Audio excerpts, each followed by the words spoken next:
convido vocês a fazerem uma viagem para o século XIX. E vamos ver o que nós vamos encontrar lá.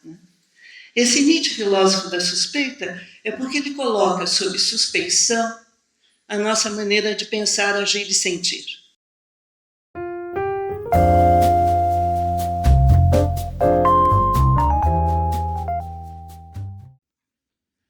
Boa noite a todas as pessoas que estão conosco nesse momento.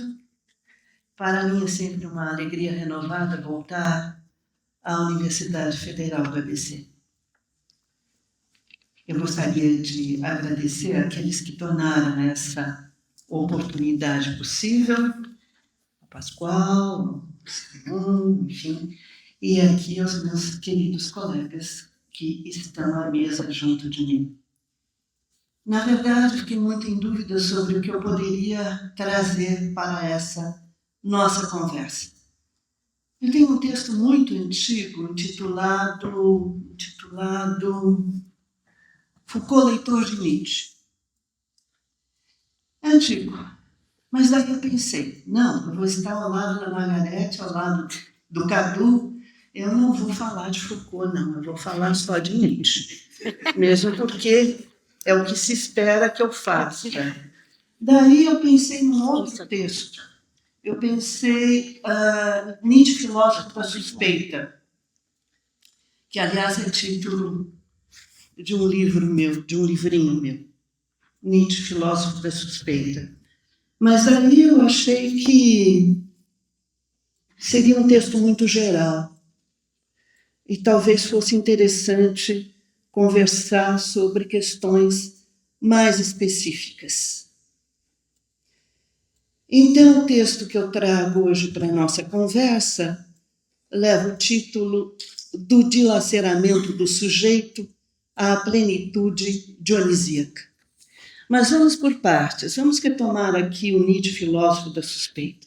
Margarete também nos pintou o quadro do momento que nós estamos vivendo, dos desafios que nos esperam, e eu convido vocês a fazerem uma viagem para o século XIX. E vamos ver o que nós vamos encontrar lá. Esse Nietzsche, filósofo da suspeita, é porque ele coloca sob suspeição a nossa maneira de pensar, agir e sentir. Mas também nos convida a questionarmos a nossa maneira de agir. Quais são os valores que norteiam a nossa conduta? Nietzsche se pergunta por que nós acreditamos que o bem leva ao prosperar da humanidade e o mal à sua degeneração. Não seria o contrário? Troquei. Não seria o contrário? Bem, e a nossa maneira de sentir?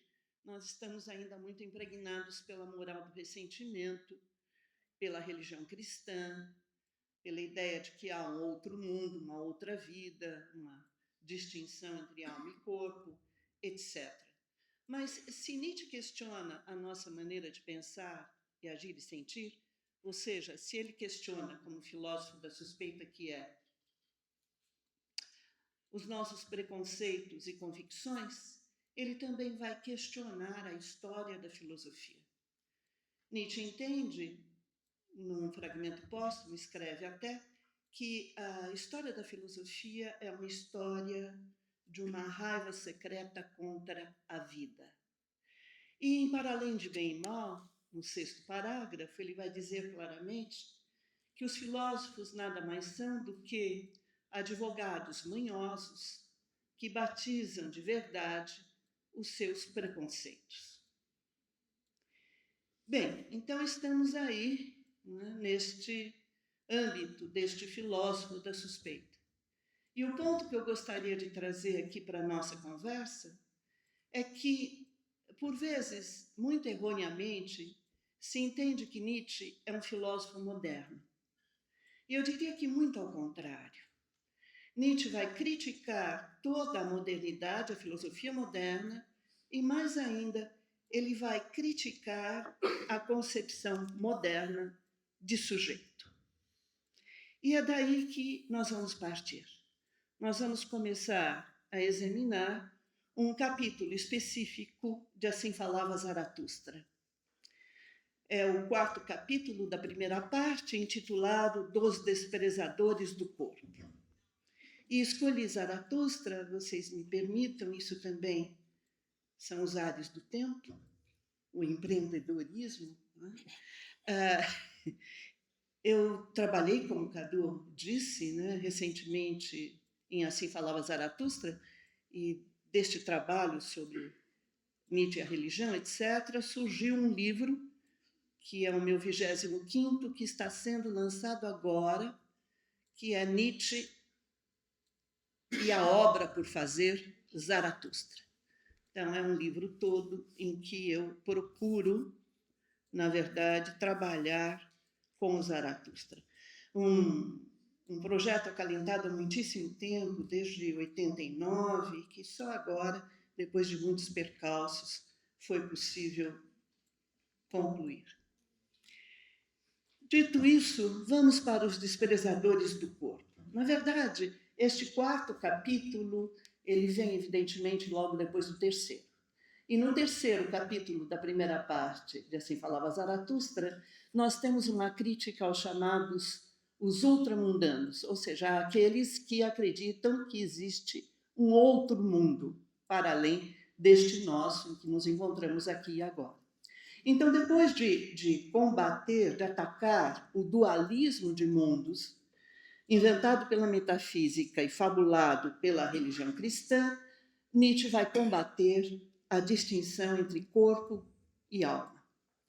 Enquanto aqueles que partem dessa distinção sempre enfatizam a importância da alma, Zaratustra afirma, cito, sou todo corpo e nada além disso. A alma é apenas uma palavra para algo no corpo. Se nessa passagem, através da personagem Zaratustra, Nietzsche se serve do termo alma para se referir a algo no corpo, em outras passagens ele atribui a esse termo um outro sentido. Ele diz, por exemplo, num fragmento póstumo, a fé no corpo é mais fundamental que a fé na alma. Esta, a fé da alma, provém da contemplação não científica da agonia do corpo. Então, aqui, Nietzsche chega a empregar o termo alma no sentido em que o tomam a religião cristã e a metafísica.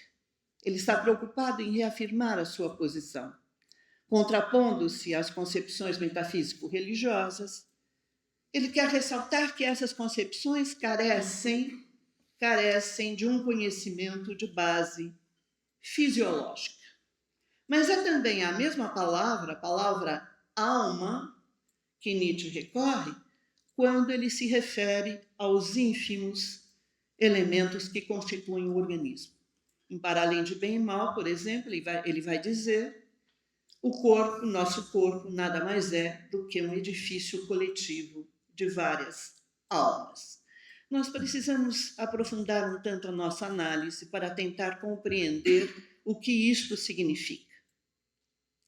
Na verdade, Nietzsche entende que a consciência não passa de um órgão de direção. E por isso mesmo ele acaba por inscrever a consciência no quadro das considerações fisiológicas.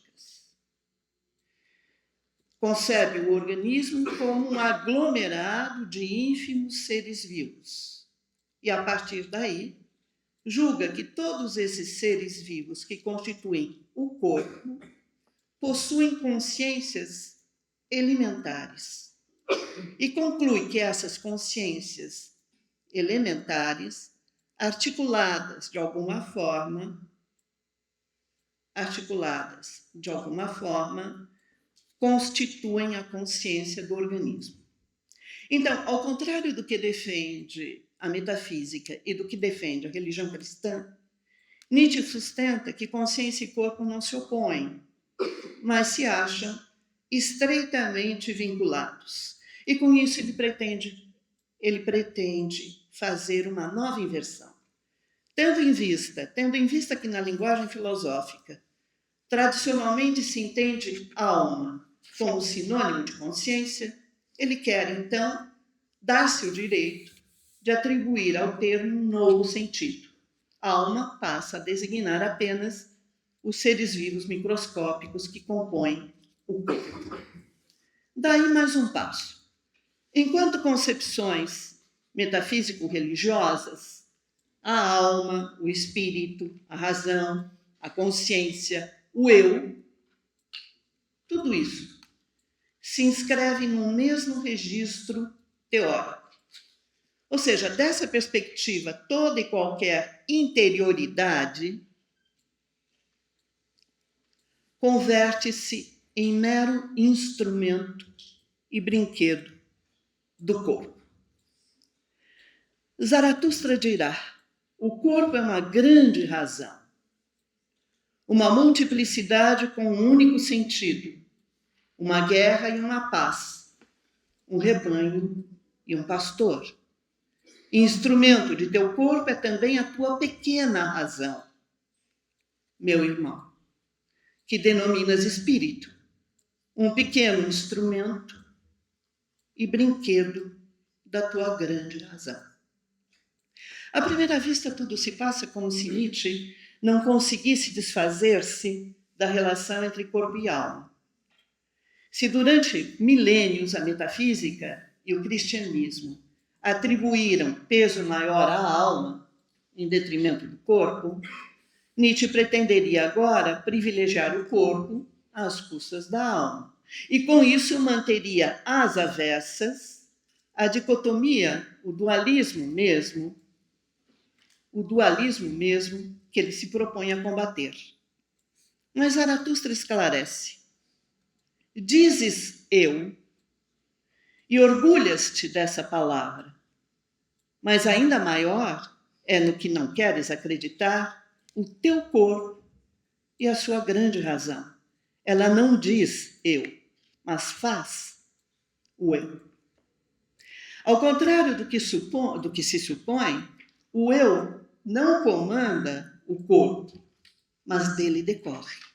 Não executa as ações, mas se constitui enquanto, digamos, efeito delas.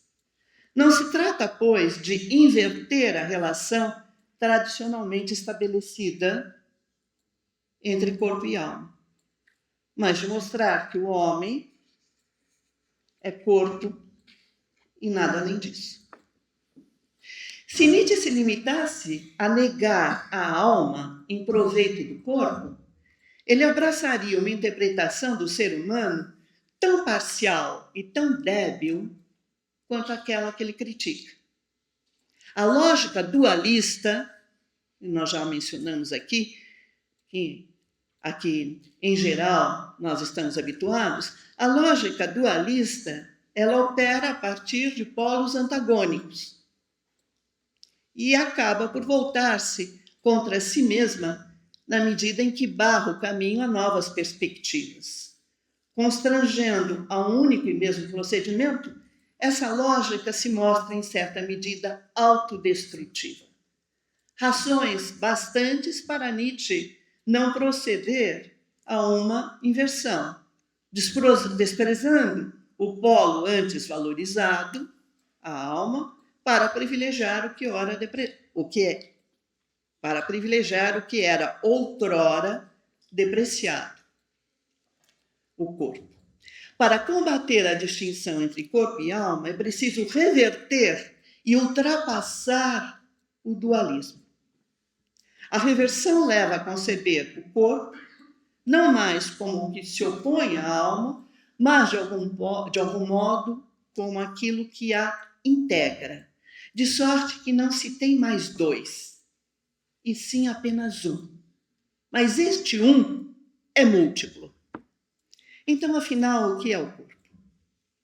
Ele não é um aglomerado de órgãos, tecidos e células cuja natureza se mostra nas estruturas anatômicas. Tampouco é a sede de sentimentos e pensamentos que emergem e interagem concebidos segundo o modelo da consciência, e menos ainda a combinação dos dois registros. Ao contrário, o corpo consiste em impulsos que, agindo e resistindo uns em relação aos outros, fazem surgir diversas configurações e assumem várias formas de coordenação e conflito, organização e desintegração. Numa palavra, o corpo é um complexo de impulsos em luta permanente. Zaratustra ensina: o que o sentido sente, o que o espírito conhece, nunca tem dentro de si o seu término. Sentido e espírito gostariam de persuadir-te que são o término de todas as coisas. Tamanha é a sua vaidade. Instrumentos e brinquedos são sentido e espírito. Ou seja, não é a razão, e nós já vimos, há uma distinção entre pequena razão e grande razão. Não é a razão, a pequena razão, o que em filosofia se entende por razão, em geral, os filósofos entenderam por razão. Não é essa pequena razão que comanda o corpo. Tampouco são os sentidos. Instrumentos do corpo, sentidos e razão estão a seu serviço. Dele fazendo parte, não podem ser tomados como se fossem independentes. Não há por que supor que exista algo distinto do corpo, com natureza própria e atividades específicas. Nem a razão, nem os sentidos permitem ao homem conhecer-se e conhecer aquilo que o cerca. Do mesmo modo que, ao alimentar-se, o corpo assimila o que não lhe pertence, ao digerir novas experiências, o corpo incorpora o que lhe é estranho. Processos que não são racionais nem voluntários. Eles nada têm a ver com as chamadas faculdades do espírito. Se os processos digestivos independem do que a tradição filosófica, de modo geral, entende por razão ou vontade, o mesmo ocorre com os processos que levam a captar a realidade, entre aspas, ou melhor, a assimilar cada vez mais o exterior. E é nessa direção que Nietzsche escreve esta deliciosa frase: em Para Além de Bem e Mal, efetivamente, o espírito, entre aspas, ainda se assemelha ao máximo a um estômago. Isto porque conhecer é apropriar-se. Não é por acaso, aliás, que em seus escritos Nietzsche prefere empregar o termo fisiologia ao de biologia. Entendendo que os seres vivos microscópicos que constituem o organismo estão em combate permanente, ele sustenta que a luta que se trava entre eles é sempre por mais potência. Os vencedores, num determinado momento, não são os que se mostram mais aptos e sobrevivem. Ao contrário do que pensa Darwin, a vida não pode caracterizar-se pela adaptação ao meio em que se acha e contra o qual se debate. Ela não busca acomodar-se ao que a rodeia, mas quer expandir-se sempre mais. Zaratustra, então, diz: instrumentos e brinquedos são sentido e espírito, atrás deles se encontra ainda o si mesmo. O si mesmo mora no teu corpo, é o teu corpo. Ou seja, é um outro nome que Nietzsche dá ao corpo. Nós não temos, não é o momento nem a ocasião para nós explorarmos essa questão. O que importa para nós agora é que, nesse capítulo dos desprezadores do corpo, o objetivo que personagem e autor, Zaratustra e Nietzsche, perseguem consiste justamente, como já vimos, em atacar a dicotomia, o dualismo entre corpo e alma, e por essa via combater a ideia de um eu, de um sujeito que permanece o que é em sua individualidade, É o corpo, na verdade, que vai permitir conceber o eu de outro modo. É só através de uma ficção que o eu, essa pluralidade de afetos, essa multiplicidade de impulsos, como o corpo, poderia constituir uma unidade. Recusando a ideia de um sujeito autônomo, rejeitando a noção de um eu coeso e sem fissuras, já na Aurora, Nietzsche afirma: enquanto nós, esse nós, entre aspas, acreditamos queixar-nos da violência de um impulso, no fundo, é um impulso que se queixa de outro. Ou seja, ao criticar as ideias de unidade, identidade e permanência, Nietzsche vem manifestar-se a favor da polifonia da existência humana. Pensar de outro modo é ir de encontro, é contrariar as próprias concepções filosóficas de Nietzsche. Basta lembrar a crítica corrosiva que ele faz da ideia de sujeito. Da sua perspectiva, a alma ou substância pensante, enquanto sujeito metafísico, Descartes. O eu transcendental, enquanto sujeito epistemológico, Kant. A ideia de identidade subjacente tanto à concepção cartesiana quanto à concepção kantiana, enquanto sujeito lógico. A consciência enquanto sujeito psicológico. O agente da ação enquanto sujeito gramatical. Enfim, o sujeito em todos esses contextos e planos é inteiramente ilusório. Portanto, concebido como substrato que produz vários efeitos, desenvolve diversas atividades e possui certas propriedades, dirá Nietzsche, cito, o sujeito não é nada além de uma ficção. Entendido como um todo independente, completo, idêntico a si mesmo, permanente e unitário, diz Nietzsche, o ego é tão somente um embuste superior, um ideal.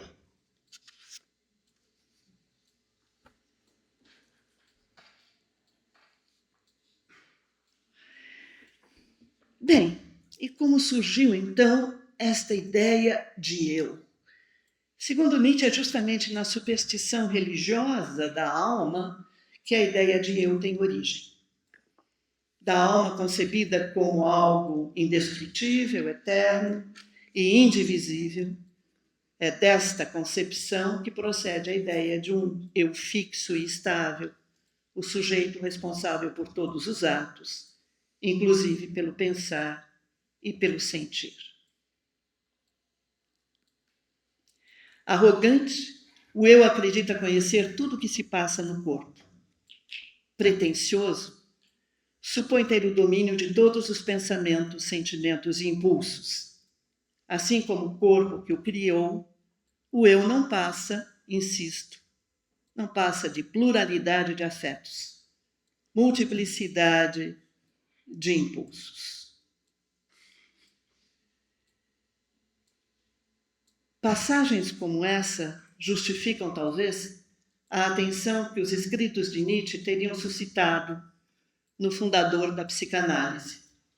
É bem possível, por exemplo, que Freud e Nietzsche participem aqui para fazer jus aos meus colegas, não é? E agradecê-los pela paciência em me ouvir. É bem possível, por exemplo, que Freud e Nietzsche participem da mesma episteme. No entender de Foucault, graças ao criticismo kantiano, teriam surgido no século XIX dois tipos de análise. Uma que apontava as condições anátomo-fisiológicas do conhecimento e outra que assinalava suas condições históricas, econômicas e sociais. Destarte, em decorrência da analítica da finitude, passou-se a vincular o conhecimento à fisiologia e à história. Desse ponto de vista, Nietzsche e Freud estariam em consonância com o seu tempo. Contudo, Nietzsche não se limita em sua obra a afirmar que os processos psicológicos teriam base neurológica. Ele procura antes fazer a distinção, ou melhor, suprimir a distinção entre fisiologia e psicologia. Na ótica nietzschiana, na seara filosófica, testemunha-se ao longo dos séculos uma valorização excessiva da razão. Etapas desse processo seriam o surgimento do otimismo teórico com Sócrates, o antropocentrismo exacerbado com a modernidade. E uma das armas de que Nietzsche lança mão no seu combate consiste justamente na crítica de uma racionalidade que se apresenta como predominante, quando não hegemônica. Mas não nos enganemos, não é a partir de uma perspectiva futura que ele fala. Se ele ataca os ídolos modernos, é porque acredita que se separou a razão do logos que a engendrou. Ou seja, se ele é capaz de se dirigir com dureza ao presente, é porque se volta para o pensamento grego. Poderíamos ir longe por aqui, mas não iremos. Vamos retomar uma última vez o movimento deste capítulo dos desprezadores do corpo enquanto um todo. O que Nietzsche faz nesse capítulo? Ele introduz o problema de que vai tratar, as diferentes perspectivas que se tem do corpo. Depois Zaratustra define o corpo, o eu, passa então a examinar as relações entre o eu e o corpo, para fazer a crítica do eu em nome do corpo, e arremata: o teu corpo ri de teu eu e de seus orgulhosos saltos. O que são para mim esses saltos e voos do pensamento? Um desvio para chegar ao meu propósito. E nos parágrafos seguintes, Zaratustra ilustra essa ideia e, esclarecidas então as posições que assume, chega ao seu propósito, que é fazer o diagnóstico dos seus adversários. Aos desprezadores do corpo, quero dizer uma palavra. Seu desprezar constitui o seu apreciar. Desprezam o corpo, apreciam a alma. E então Zaratustra pergunta: mas quem criou o apreço e o desprezo, o valor e a vontade? O corpo. O corpo criou para si o apreço e o desprezo, criou para si o prazer e a dor. O corpo criador criou para si a razão, enquanto mão de sua vontade. E por fim ele dá o diagnóstico. Mesmo em vossa doidice e desprezo, ó desprezadores do corpo, servis ao corpo. Eu vos digo, é justamente o vosso corpo que quer morrer e volta as costas para a vida. Portanto, na verdade, aos desprezadores do corpo, Zaratustra dirá que nada melhor para eles do que morrerem. Bem, eu estou aqui um tanto preocupada toda vez que eu olho para o Cadu. Não, estamos com 3, 4 minutos. 3, 4 minutos. Mas essa notícia é excelente, é formidável, né? Então, o capítulo... Que ótimo, que ótimo. Em geral, eu sempre chego com uma papelada enorme, assim, para as pessoas já irem se habituando, né, ao fato de que terão de ser pacientes mais algum tempo. Mas é muito interessante esse capítulo, porque é um capítulo absolutamente circular. Ele se fecha de uma maneira circular. É isso que é fascinante em Nietzsche, porque, enfim, há das coisas que se falam a respeito desse nosso filósofo, que ele é contraditório, etc. e tal. Não, ele é de uma lógica absolutamente impecável. Impecável. Tanto que no final deste capítulo, Zaratustra diz: não siga o vosso caminho, ó desprezadores da vida. Não sois para mim pontes que leve ao além do homem, a uma nova concepção de humanidade. Mas o que interessa para nós é voltar justamente para esta nova concepção de eu. O que nós temos agora em Nietzsche é um eu plural. Um eu plural que reaparece, por exemplo, no capítulo, também da primeira parte do livro, no capítulo intitulado Do Amigo. Zaratustra diz: há sempre alguém a mais perto de mim. Assim pensa o solitário. Sempre uma vez um, com o tempo faz dois. Portanto, o eu, mais uma vez, é essa pluralidade de afetos, é essa multiplicidade de impulsos presente em todo o ser humano. E não é por acaso que, em Assim Falava Zaratustra, o esfacelamento do eu não é apenas anunciado pela personagem, ele é vivido. É sintomática a aparente desordem dos sentidos de Zaratustra. Os olhos falam a Zaratustra. Seus dedos dos pés escutam. Ele se torna boca por inteiro e sempre se entretém com o seu coração. Outro sintoma desse esfacelamento do eu é o desconcertante desarranjo dos sentidos, dos termos que Nietzsche emprega. Ele tem de forjar novos meios de expressão. Afinal, Zaratustra não somente fala de outro modo, ele é também de outro modo. E no livro, o desregramento dos sentidos do corpo e dos sentidos dos termos convergem.